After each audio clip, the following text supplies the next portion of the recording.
I'd like you to go with me to Matthew chapter 6. You know, as I'm enjoying doing this series. I hope you've enjoyed taking a little bit of break from doing a book study and talking just about those issues in life that are really things that shouldn't be a part of our life because life is so short. You know, we've talked about the fact that because life is short, we need to know where our confidence lies. Last week we looked at the fact that because life is so short, we need to learn how to deal effectively with sin issues in our lives. And this week we're going to deal with one of the things that I think is one of the greatest joy killers in every Christian life, and that's worry. Worry. Now some of you are worrying right now. You know what you're worried about? We're not going to get out on time. Okay? Guess what? You're right. So you can allow that to be a joy killer, that's fine. If you have to, just walk out at time and leave. That's okay too. We'll talk about you when you leave. That's all right. But you're right. So if that's what you're worried about, don't worry about it because you already know what's going to happen, okay? You know, Jonathan Edwards was 19 years old, one of the premier, probably the greatest theologian in American history. Perhaps in church history. And in 1722, when he was 19 years old, he wrote down 70 resolutions that he was going to follow in his life. And I want to read just a couple of them for you. Number one, he said, resolve never to do any manner of thing, whether in soul or body, less or more, but what tends to be for the most glory of God. In other words, he said, whatever I do, I want to glorify God. He said, resolve never to lose one moment of time, but to improve it in the most profitable way I possibly can. Resolve never to give over, nor in the least to slacken my fight with my sins, however unsuccessful I may be.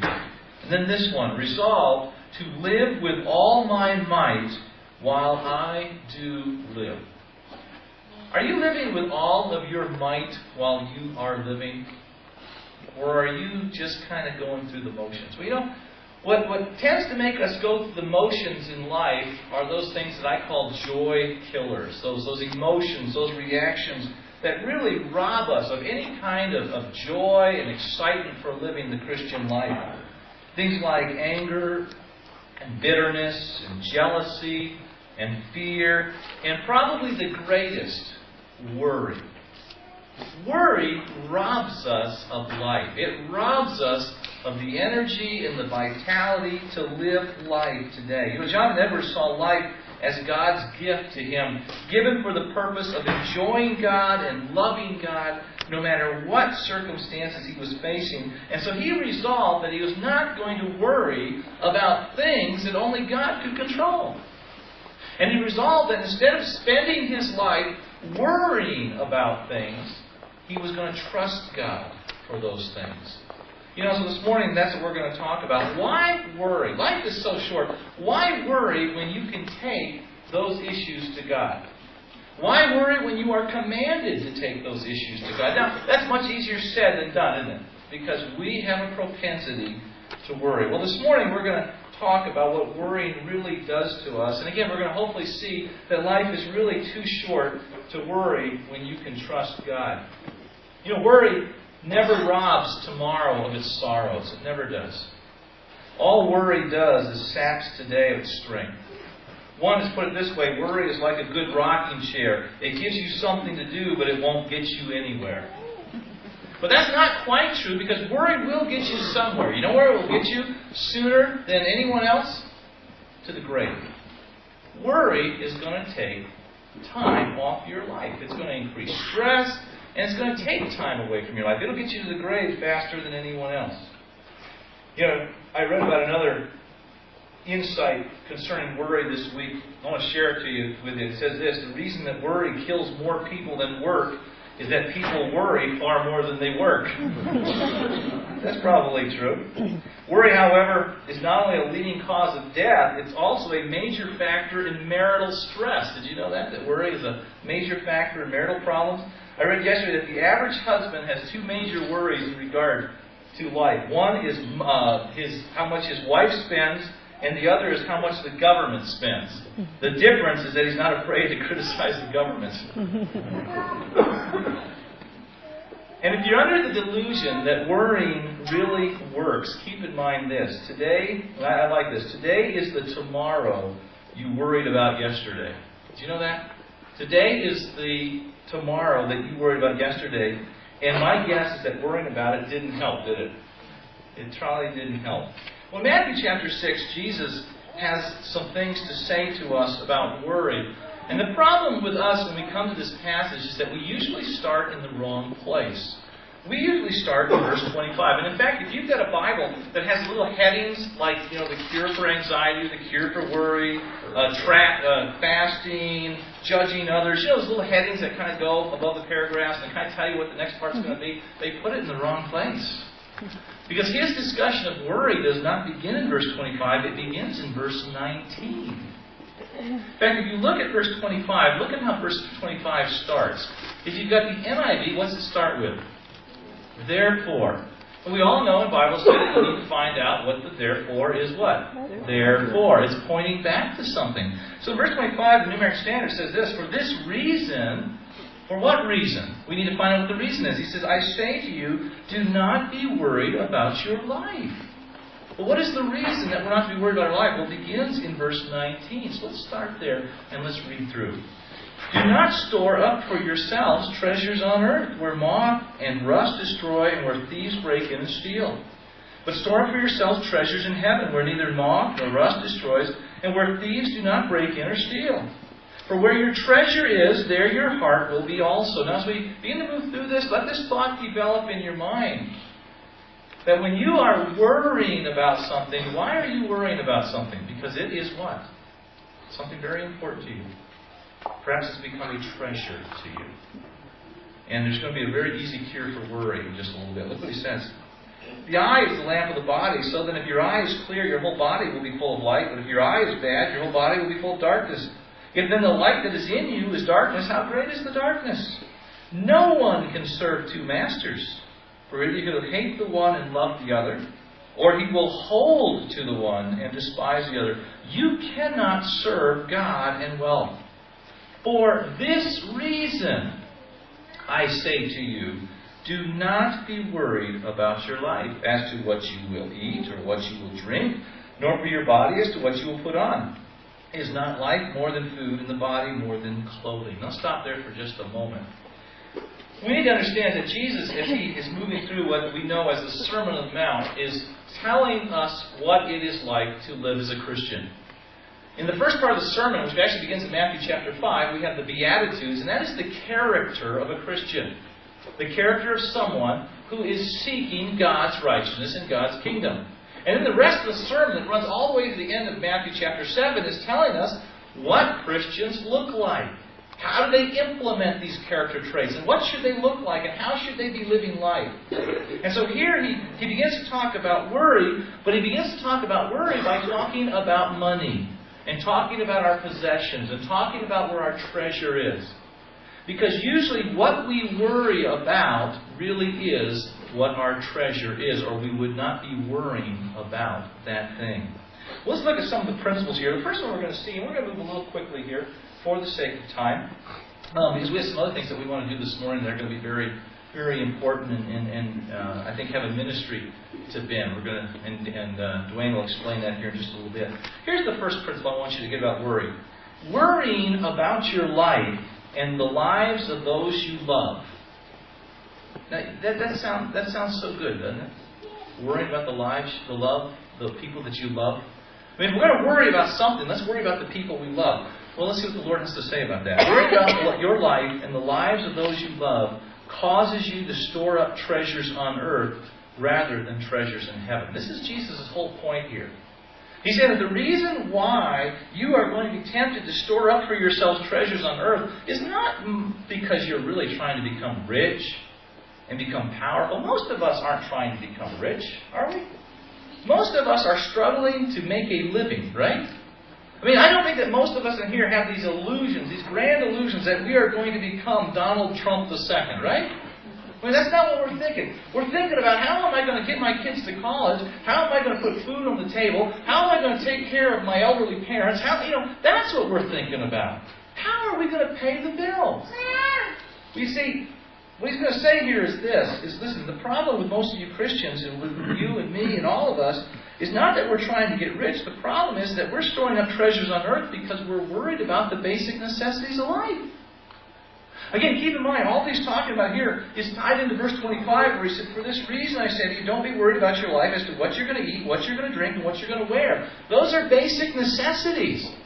We all need food, we all need a roof, and we all need to wear clothes, okay? But what he's saying is this, is if you are worried about those things, here's the temptation. You are going to begin to store up treasures on earth. Instead of trusting your Heavenly Father, the temptation is going to be to begin to store up treasures to take care of basic necessities. So he says, for this reason, you better not be worrying, because worrying is going to cause you to start putting your treasures where your treasures should not be. He says, don't store up, verse 19, don't store for yourselves treasures on earth where moth and rust destroy and where thieves break and steal. But store up for yourselves treasures in heaven, where neither moth and rust destroys and where thieves do not break in and steal. Here's the second principle. Worrying about your life and the lives of those you love causes you to play it safe and avoid taking risks for the kingdom and the glory of God because you have too much to lose. Worry will cause you to play life safe, and you will take no risks for God's glory. Let's talk about risks for just a moment. Does God take risks? Well, in God's sovereignty, see, here's how risk is simply this. You don't know the facts. You don't have all the facts, and you don't know the future. So when we make decisions and we say, well, this is a risky move, well, for me it may appear risky because I don't have all the facts and I don't know what the future holds. But God has all the facts and God knows the future. So you and I may be in that position of taking risks because we don't know all that. For God, no. God knows everything. God has the future planned out, the end from the beginning. He knows it all. But you see, you and I don't. And so when God calls us to do His will, we may not have all the facts on how that's going to play out. We certainly don't know what the future is, but here's what we do know. I don't want to lose my treasure. Worrying about your needs and worrying about your family's needs causes the temptation, a very strong temptation, to not take any risk for God's kingdom at all. Because you just want to play it real safe. You know, you've got your bank account, you've got your toys, you've got your bills, you've got your life, and it's all ordered. And to really go the way God might be directing you really isn't going to fit in with your plans about how you work life out. I mean, there's just too much to lose. You know, let me tell you this. If you and I are living life, and our plan is simply to live life so that we don't lose, you're not living life. You are not living life. When you get to the end of the life, here's what you're going to have to show God at the Bema seat. Well, Lord, let me pull the change out of my pocket. Well, hold it, I'm naked. I don't have any pockets. Oh, Lord, let me show you what I've accumulated. Funny, it didn't come with me, Lord. I mean, if all you're living for is to play it safe, so at the end of life you're a good bean counter, guess what? You're not going to have any beans to count. All you're going to have to show to the Lord is what you have done for Him. The character that has been built into your life. The service that you have rendered Him. The willingness to trust Him wherever He may have directed your life. But you see, if you are worried about your life, worried about the basic necessities, what I'm going to eat, where I'm going to live, and what kind of clothes I'm going to wear, where I'm going to get my clothing. And basic stuff that we all need. God's not saying you're worried about getting rich or having a fancy car or a great job. He's saying if you're worried about the basic necessities, the tendency for you is that you're going to live playing it safe. You're not going to be willing to take risks for me. Go with me to Hebrews chapter 11, and let's see what God thinks about risk takers. Look at Hebrews chapter 11. Hebrews chapter 11, verse 32. He starts by, this is that Hall of Faith chapter in Hebrews 11, and he talks about these guys that trusted God, and by faith they did this, and by faith they did this. And then verse 32, it says, and what more shall I say? For time will fail me, and time is going to fail me. I'm glad the writer of Hebrews felt the same way. For time will fail me. Preachers have always had that problem. If I tell of Gideon and Barak and Samson and Jephthah, of David and Samuel and the prophets, who by faith conquered kingdoms, performed acts of righteousness, obtained promises, shut the mouths of lions, do you think that that's a little risky? Do you think that going into a pit with a lion and trying to shut the mouth of a lion might be a little risky? Do Do you think that, in verse 34, quenched the power of fire, escaped the edge of the sword, from weakness were made strong, became mighty in war, put foreign armies to fight, women received back their dead by resurrection, others were tortured, not accepting their release, so they might obtain a better resurrection, others experienced mockings and scourgings, yes, also chains and imprisonment, they were stoned, they were sawn in two. That'd be a fun way to go, wouldn't it? Sawn in two. They were tempted, they were put to death with the sword. They went about in sheepskins and goatskins, being destitute, afflicted, ill treatment, men of whom the world was not worthy, wandering in deserts and mountains and caves and holes in the ground. These are people who took risks for the kingdom of God, and you and I would look at that and we'd say they lost. They took a risk and they lost. They got sawn in two. They lost their life. They lost their riches. They lost their homes. They lost everything. Look what God says in verse 39. And all these, having gained approval through their faith, did not yet receive what is promised. They're going to receive it in heaven. But whose approval did they gain? God's approval. Let me ask you this right now. Whose approval do you want most in life? I don't know about you, but I want God's. I mean, the sweetest thing that could ever be said to me, and the thing that I live for, the thing that I want to hear, and I hope that I will hear at the end of my life when I cross the line to glory, is when God says to me, "Well done, thou good and faithful." That's all I want to hear. And if that's all I ever hear, I will be satisfied. And I just hope that I hear that. But do you see that these people that hear that approval from God and receive that approval from God are people that take risks for God? Because they believe God and they believe the promises of God. They're not living life afraid of what they're going to lose, and so they take no risk for God whatsoever. Again, if you're playing it safe and you're playing not to lose, you're not living. You know, I think, did the Lobos win yesterday or lose there, of course? They lost? I watched part of that game until I had to leave. And I thought to myself, they're playing not to lose. They're not playing to win this game. They're playing not to lose this game. There's a big difference. When you play to win, you take risks. And you try things you've never tried, and you go out on limbs. When you're playing not to lose, you just protect the ball, and you hope the other team's not better than you. You see, that's how we live life sometimes. We are afraid to lose what we have, or afraid to lose what we hope to have. And so we take no risk for God. And the reason we don't is because we are worried about life. Well, let's go on. Look back to Matthew 6 with me. You know, you and I must be willing to go out on a limb for God if you and I are ever to know Him and serve Him. Really, that's the truth of the matter. Again, for God, it's not a risk. He knows all the facts at the end and the beginning. You and I don't have all the facts. You and I don't know the future. But I'll tell you what, this, you won't know God the way you should know God unless you're willing to go out and live for God. God is the only safety net there is.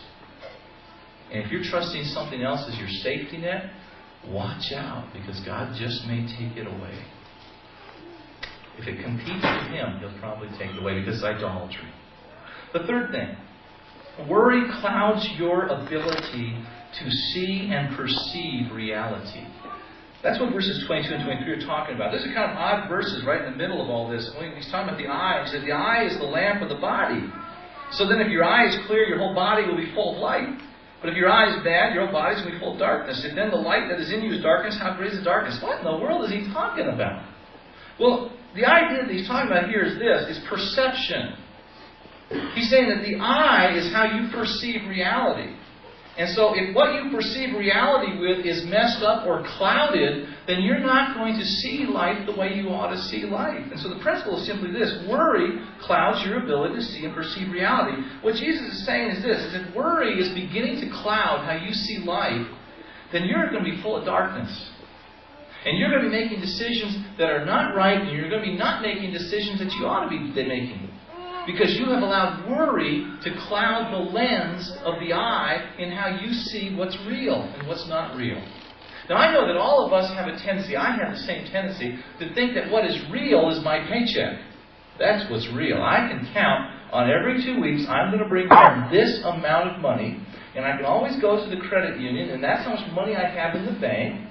And I can figure out my life based on all those things, and I've got my budget, and my budget tells me how I'm going to spend. That's reality. That is not reality. You know what reality is? God. And trusting God. They say that the average American is 2 paychecks away from being homeless. Is that comforting to you? How many of you could say, yeah, that's true. 2 paychecks away from being homeless. See, our security should not be in our paycheck. It should not be in our bank account. It should not be in our job. It should be in God. But we have been caught in this trap because our eye has been clouded by worrying about things, and we think that's where our security is. And God says, it's not where your security is. Worrying causes us to lose our ability to see and perceive reality, specifically that God, the ultimate reality, is the one that keeps us afloat every minute of our lives.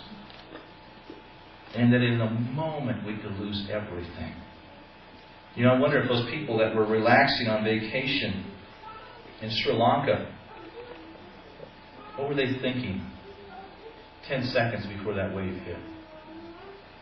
Do you think that they were thinking about God being the ultimate reality and facing Him within moments?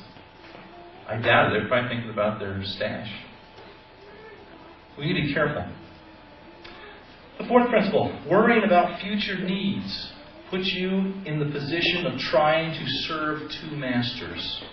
It puts you in the position of trying to serve 2 masters. Remember, all of this is connected with verse 25. For this reason I say to you, don't be worried about your life. Look at verse 24 says, no one can serve 2 masters. For either he will hate the one and love the other, or he will hold to one and despise the other. You cannot serve God and wealth. Now, understand here, we get caught up with the word wealth, and we think, again, the Donald Trump kind of stuff, become the richest person in the world. Do you know what the standard of wealth was for a person in the Bible days? Whether or not you had more food at the end of the day than you needed to eat that day.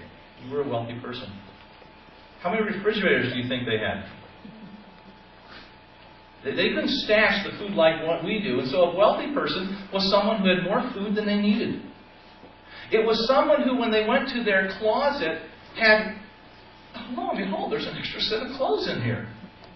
More than I needed to wear this day. That was the standard of wealth. If you had more clothes than you need for the course of one day, more food than you needed for the course of one day, you were considered a rich person. So when Jesus is talking about wealth here, He's saying this, you cannot serve God in having more than what you need in the course of the day. How many of us are really worried about what we need for the day or about having more than we need for the day? It's probably more, isn't it?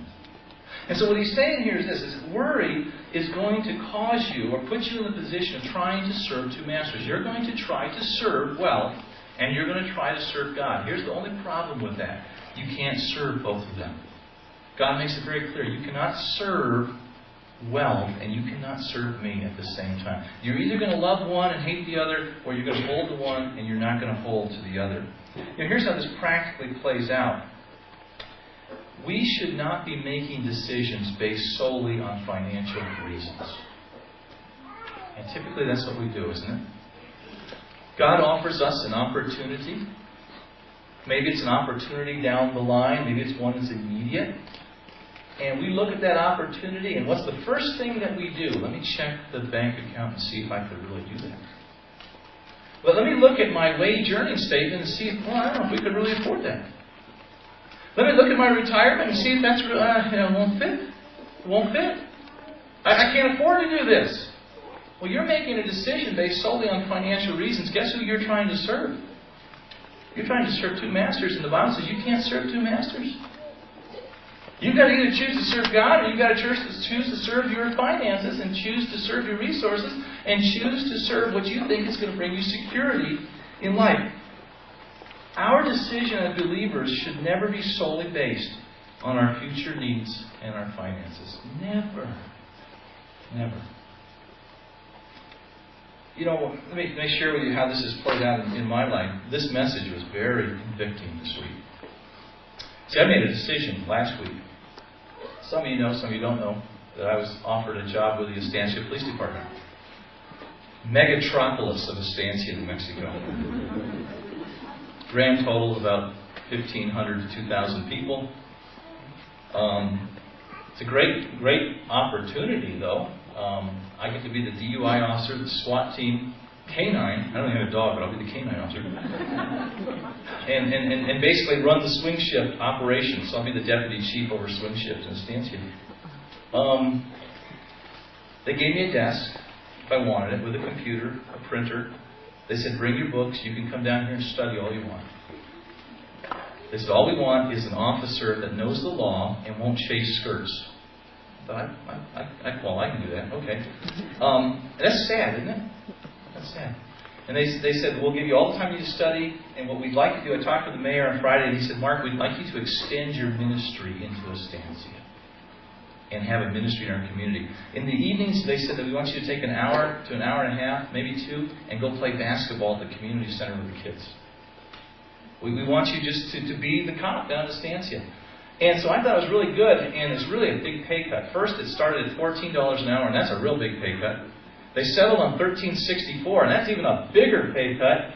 And when we got it all negotiated, to show you the kind of negotiator I am, we ended at $12 an hour. Because of financial woes in the city of Estancia. And when I heard it was $12 an hour last week, I said, I don't think so. Because that's an $850 pay cut for us. I don't think so. So anyway, started studying for this message on Sunday night, Sunday evening. I started reading through the passage. I didn't get through this passage very far, and God just... You're making a decision based solely on financial reasons. He said, you've been complaining for the last few months that you don't have the time for the church. You're going to court in the day. You're working at night. You don't have time for your family. By the way, court is once every 2 weeks, Thursday night.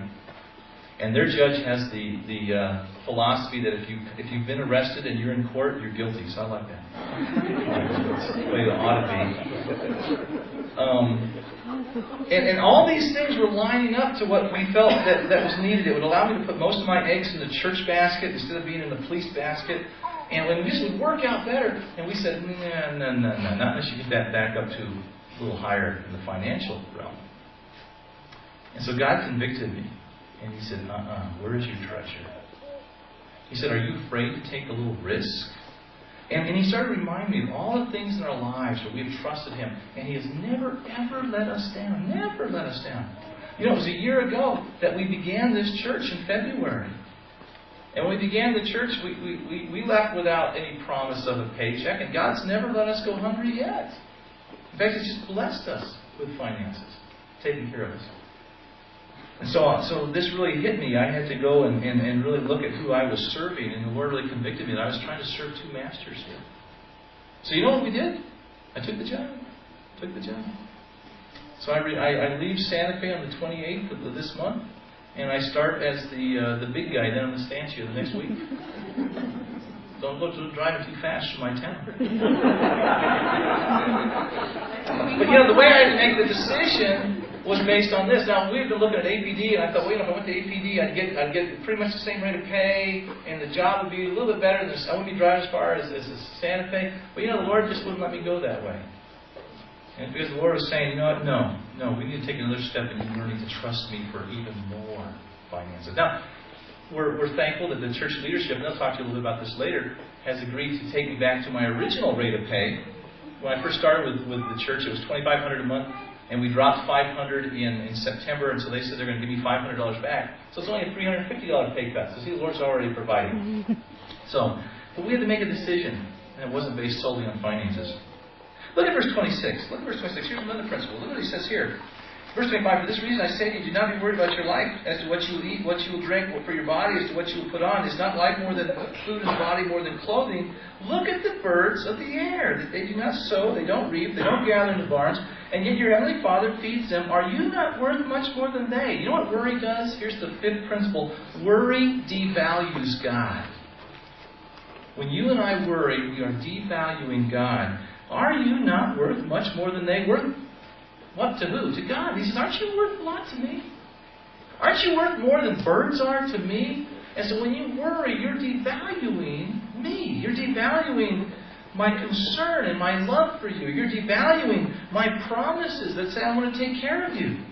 You're devaluing my integrity that stands behind those promises. You're devaluing my character. You're devaluing my ability. So when we begin to worry about whether God can take care of us, and we make decisions based solely on finances and solely on what we can see, and we're afraid to take any risk whatsoever. And let me just say, there is a little risk involved. If this church goes under, I'm shot. Now, God will take care of me. But to try to live on $12 an hour? How many of you try that with 6 kids? 1 going to college. But I like risk. I find it very fulfilling. Because you know what? I like to see God. I would rather have God give me His blessing from His hand directly to mine rather than go through somebody else for it. There's just something so cool about that. But when I worry about it, and that's what I was doing, I was worried about it, I was devaluing God. God, you really aren't going to take care of us, are you? You really aren't going to take care of these needs. God, can you do this? And here's what I ended up doing. I ended up promoting and valuing my own perceived ability and pride. And then I thought that worrying about this was going to take care of the situation. You see, when you worry, you devalue God's ability and you somehow accentuate your own ability, thinking that if you worry about something, you can take care of it. And look what he says in verse 27. He answers that right away. He says, "And who of you, by being worried, can add a single hour to his life," or a cubit in the King James, to his height? In other words, none of us by worrying are going to grow 18 inches all of a sudden. And none of us who are worrying are going to add a single hour to our life. In other words, worry not only devalues God, worry is a useless waste of time and energy. You say, "God, I'm not going to follow your will because I'm worried about the future." Do you think that you're worried about the future is going to take care of the future? Wouldn't you rather trust God for the future? I would. Look at verse 28. It says, "And why are you worried about clothing? Observe how the lilies of the field grow. They don't toil, nor do they spin. Yet I say to you that not even Solomon in all his glory clothed himself like one of these. But if God so clothes the grass of the field, which is alive today and tomorrow is thrown in the furnace, will He not much more clothe you, O you of little faith?" Now, we all struggle from time to time with being of little faith. I appreciate what Dan said this morning. That's why we need to ask our brothers to come alongside us. Be vulnerable enough and say, I need you to have faith for me today. I need you to come and stand alongside me and hold me up today and help me today. Because I'm struggling to see the picture here. I'm struggling to see what God's going to do. And so we all can be characterized as people of little faith. But understand that when we are purposely worrying about our needs, that we are failing to apply faith to the promises of God. And so we are of little faith. The principle is simply this: worry is synonymous with disbelief. Worry is synonymous with disbelief. We can make it sound nice and we can say, I'm a little concerned. What are you really saying? I am doubting whether God's going to keep His promises. I've got some cares and concerns about this issue. Well, let's be honest. What we're really concerned about, what we're really worried about, is whether God's going to be true to His Word. Has God not promised that He will never leave us nor forsake us? Has He? Has God not promised that He will take care of our needs? Has God not promised that He is going to do in our life exactly what is best? He's going to finish us as far as developing us spiritually, and while He's finishing us spiritually, He's going to provide for our physical needs to get us there. Has God not promised He's going to take us to heaven? God's promised all these things. And yet we worry, and so it is synonymous with disbelief. Look with me over at Hebrews chapter 3 for just a moment. Hebrews chapter 3. And to see what God thinks about that, it's not a good thing. Hebrews chapter 3, He's talking about the Israelites, who God took them out into the middle of the wilderness, and they did not want to believe God. They did not want to believe that God was going to take care of their needs. God provides them with manna. He provides them with quail, all they can eat. Man, what a buffet He spreads for them in the desert. Provides them with water.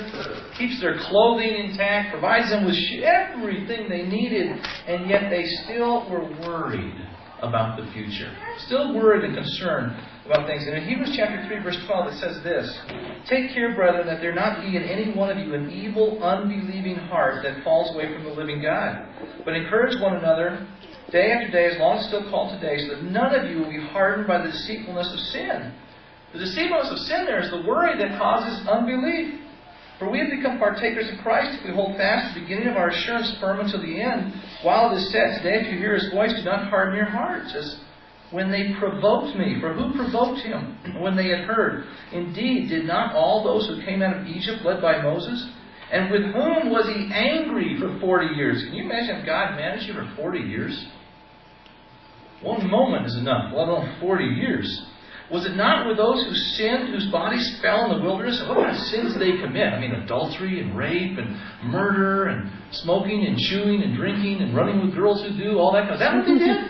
Look what they did. And to whom did He swear that they would not enter His rest, but to those who were disobedient? Man, I wonder what they did. So we see that they were not able to enter because of what? Unbelief. Ooh, what makes God more angry than anything else? When you don't believe Him. Therefore, let us fear, if while a promise remains of entering His rest, any one of you may seem to have come short of it. For indeed, and look at verse 2, very important. For indeed, we have had good news preached to us, just as they also. But the word they heard did not profit them, because it was not united by faith in those who heard. You can't just say, hey, I'm under the preaching of the Word, I'm in the Word, and that's good enough. You better unite faith to what you're hearing and reading. In other words, worry is synonymous with disbelief. God says, you've got to believe me if it's going to work. The eighth principle, if you go back to Matthew chapter 6, verses 31 and 32.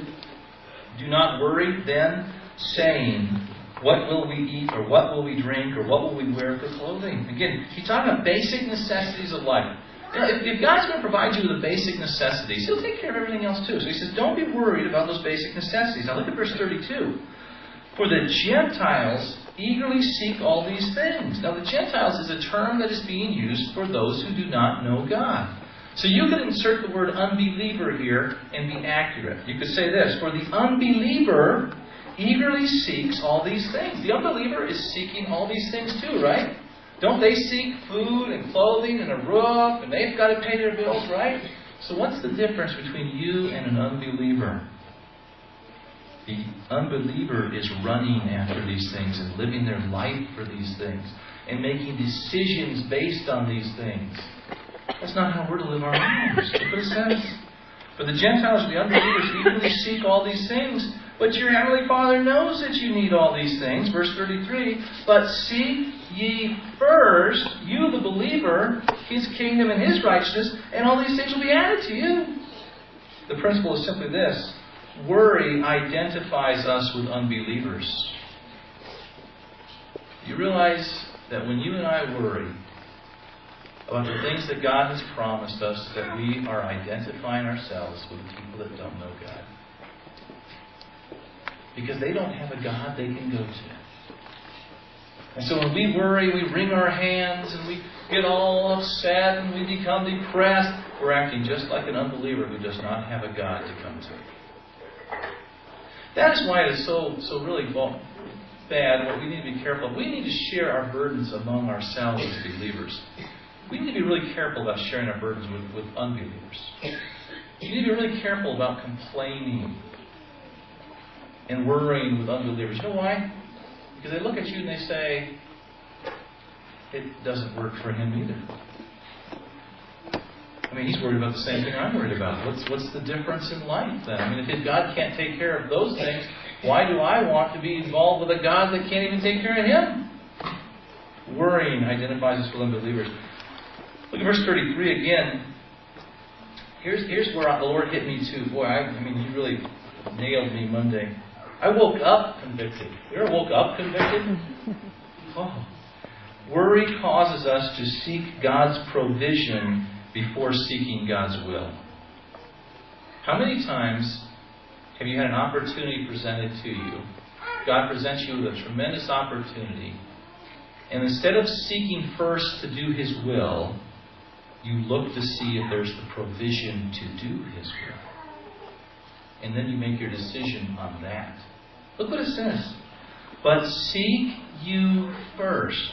Seek ye first His kingdom and His righteousness. Those are two terms that are synonymous with His authority and His will. He says, first, the first priority in your life is to seek what God's will is. and then all these things will be added to you. He's saying this, you seek what my will is, and then I'll provide the provision. Don't be looking for the provision to determine if you're going to do God's will. And you see, that's what we like to do, isn't it? Well, God, I'll do your will. I'll do what you're leading me to do if I see that there's provision to do your will. God says, that's not how my plan works. You seek my will first, and then the provision will follow, whether you see the provision or not. A little risky, isn't it? It's a little going out on a limb, isn't it? And we don't like that.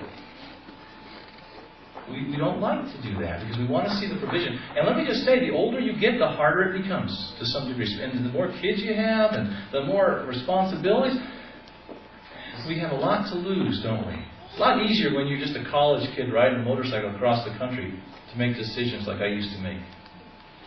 Now it's like, well, how does this affect Nancy and 6 kids in college and getting my sewer cleaned out next week? I mean, all kinds of things. Seek God's will first before you start seeking His provision to determine whether you're going to do His will or not. Bad thing. God's provision to accomplish His will follows our decision to do His will. And here's why. You need to keep this in your mind. Here's why.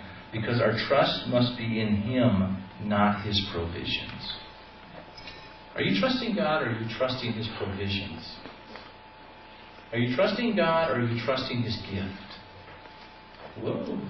Now, this also has something to say about whether you tithe and give in church, too. I mean, let's touch on that before we close real quick. A lot of people will say, Mark, if I began to give, as the Bible teaches me, to the ministry, and say I decided, I know that God says in the New Testament that it's to be a free will gift as God has prospered me. But say I decide I'm going to start with 10% of my income, and I'm going to put that in the offering, because that's what God's called me to this church. This is my body of believers, and therefore this is what I'm going to be involved in. But Mark, if I started doing that, I would not have any money left over for anything. Well, you've got to taste and see that God is good. You've got to do what God's will is, and then He'll show you that His provision will take care of you. But if you're waiting to see if you can afford to tithe and give, guess what? You will never do it. You'll never do it. You've got to step out on faith and be obedient and do the will of God, and then God will show His provision. Because He doesn't want you trusting His provision. He wants you trusting Him. Last principle, and we'll close with this. It's found in verse 34. So, do not worry about tomorrow, for tomorrow will care for itself. Each day has enough trouble of its own. Here's the 10th principle. Worrying about the future is to commit the foolish sin of trying to meet tomorrow's needs with today's provisions. Worrying about the future is to commit the foolish sin of trying to meet tomorrow's needs with today's provisions. All you end up doing is losing the joy of today. You rob today because you're worried about tomorrow. And then you get to tomorrow and you worry about the next day, and so you rob that day. And you end up living a joyless Christian life. He says, don't worry. It's a command. Stop worrying about tomorrow. Tomorrow will take care of itself. God, what He's saying is this. Don't you think I can take care of tomorrow when tomorrow gets here? Focus on being thankful today. Each day has enough trouble of its own. Just focus on today. Live today. We as people either live yesterday or tomorrow, don't we? How many of us are living in yesterday? Oh, it was better yesterday. How many of us live in tomorrow? Oh, it will be better tomorrow. How many of us actually live today? We're always in yesterday, or we're always in tomorrow. God says, live today. Abe Lincoln, back before he was president, he was a circuit-riding lawyer. That's the only thing I have against Abe Lincoln is that he was a lawyer. But you have to understand, cops and lawyers don't do well, okay? Just kidding. Back when he was a circuit-riding lawyer, he was crossing the state of Illinois back and forth, and there was a river that he had to cross called the Fox River. And he was really concerned about this river. Everybody was telling him how treacherous this river was, how full of water, and just the water just rushing through. And he was really concerned. He'd never seen the Fox River before. So one day, as he's getting closer to the river, he took up the night with a Methodist circuit riding preacher, and he asked the Methodist preacher, he said, listen, I'm going to cross that Fox River, and I've heard terrible things about the Fox River. Can you tell me anything about the Fox River? Here's what the preacher said. He said, I know all about the Fox River, but I have one fixed rule with regard to this treacherous and unpredictable river. I never cross it till I reach it. How many of us are trying to cross the Fox River before we even get to the Fox River? Do you know that 90% of what you worry about will never happen? Now you say, yeah, but I'm the one that had the 10% it happens. Well, God's gracious. You're still here. He was faithful. He got you through it. Worrying about future needs, worrying about the necessities of life, worrying when you can trust God is a foolish thing to do. A foolish. And it will rob you of the joy of knowing God and serving God, and the joy of going out on a limb and trusting Him for the adventure of your life. See, I like adventure. And I have found that the greatest adventure in life is to go out on a limb trusting God. It really is. I don't want to live some humdrum, docile, same everyday kind of living experience. I want to see God provide. I want to be in positions where I've got to trust Him to provide. And I hope that's where you want to be too. You're willing to go out on a limb. You know, Ephesians 4, you can look at this later. We don't have time. Ephesians 4, 20 to 24. Ephesians 4, 20 to 24. Write that down. It tells you how to deal with all kinds of sin in your life. And it's basically the principle of replacement. In fact, we're going to have to go. Just look at it real quick. Because this will tell you what to do with worry. This will tell you what to do with worry. You've done very well. You've stayed with me. We're a little over, so your worry has not got the best of you. Look what Paul says in verse 20 of Ephesians 4. But you did not learn Christ in this way. If indeed you have heard Him and have been taught in Him just as truth is in Jesus, then in reference to your former manner of life, you lay aside the old self, which is being corrupted in accordance with the lust of deceit, and that you be renewed in the spirit of your mind, and that you put on the new self, which in the likeness of God has been created in righteousness and holiness and truth. Here's how you battle worry and every other sin. Number one, make a decision to take it off. It's like a piece of clothing that you wear. It's part of your old self, your old man. He says, take it off. Make a decision. I'm not going to worry about these things anymore. Number two, renew your mind. What do I mean by renewing your mind? Get into the Word of God and learn how to think new by focusing on the promises of God. And then the third thing that you do is you replace worry with belief and faith in the promises of God. He says, take off the old garment, think new thoughts, and put on a new garment. The only way that you get rid of sin problems in your life, we didn't have time to deal with this last week, is you've got to follow what God says about killing sin, killing the desires for sin, and you've got to do the principle of replacement. Take off the old sin, think the thoughts God wants you to think about it, and then replace it with something that is godly. Let's pray. Father, we thank You for Your Word, and we thank You for what You had planned for us today. Father, I pray that You'd help us not to worry about those things that only You can control. Help us not to focus on worrying about the things of life and causing those things to not trust You, to store our treasures on earth and to try to seek to serve two masters. Help us, Father, to trust You with all of our life. In Jesus' name, amen. Let's stand. We're going to sing Seek Ye First.